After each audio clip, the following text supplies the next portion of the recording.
Здравствуйте, смотрите в сегодняшнем выпуске. Президент Туркменистана и глава Халк Маслахаты поздравили Трампа с победой на президентских выборах США.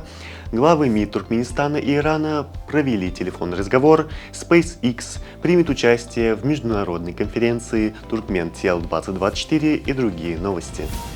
Президент Туркменистана Сердар Бердымухамедов поручил разработать проект национальной программы по противодействию коррупции на 2025-2029 годы. Распоряжение было дано в ходе очередного заседания Государственного совета безопасности, где обсуждались итоги работы силовых структур за 9 месяцев текущего года. Заседание также затронуло вопросы укрепления материально-технической базы правоохранительных органов и совершенствования их деятельности в целях обеспечения безопасности государства. Кроме того, глава государства подписал указ о назначении и об освобождении судей судов Туркменистана от должностей, а также о присвоении им квалификационных классов. Президент Сердар Бердымухамедов поздравил Дональда Трампа с избранием на пост президента США. В своем послании глава туркменского государства высоко оценил нынешний уровень отношений Туркменистана и Соединенных Штатов Америки и придает большое значение дальнейшему развитию двустороннего сотрудничества. Председатель Халк Маслахаты Туркменистана Гурбангулы Бердымухамедов также направил поздравления Дональду Трампу, отметив, что Туркменистан ценит дружественные отношения с США. Министр иностранных дел Туркменистана Рашид Миредов провел встречу с главой представительства Европейского банка реконструкции и развития в Туркменистане Эриком Ливни.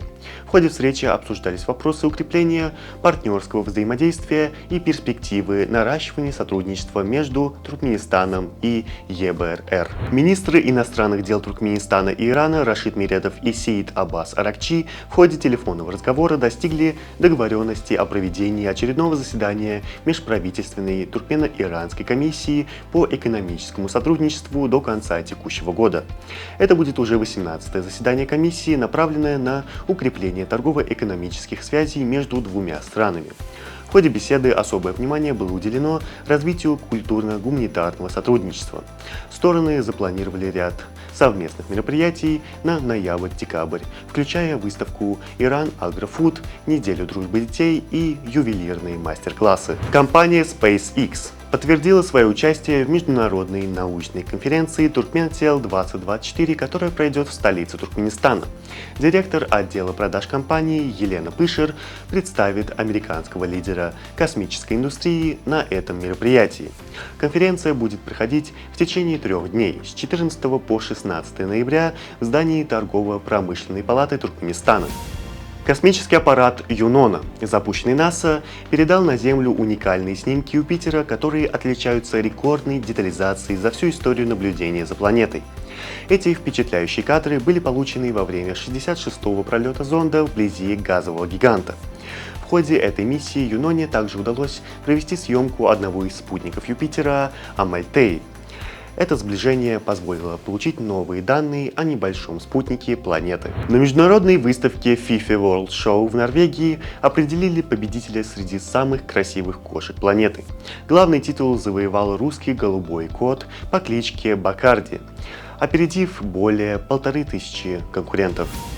Президент ФИФА Джанни Инфантино поздравил Гуванчмухамеда Увекова с избранием на пост председателя Федерации футбола Туркменистана. 4 ноября в Туркменистане состоялись выборы главы ФФТ, по итогам которого Увеков единогласно был избран на этот пост. На сегодня это все. Желаю вам хорошего завершения дня. Увидимся завтра. И не забывайте, что Туркмен-портал ваш самый надежный источник новостей.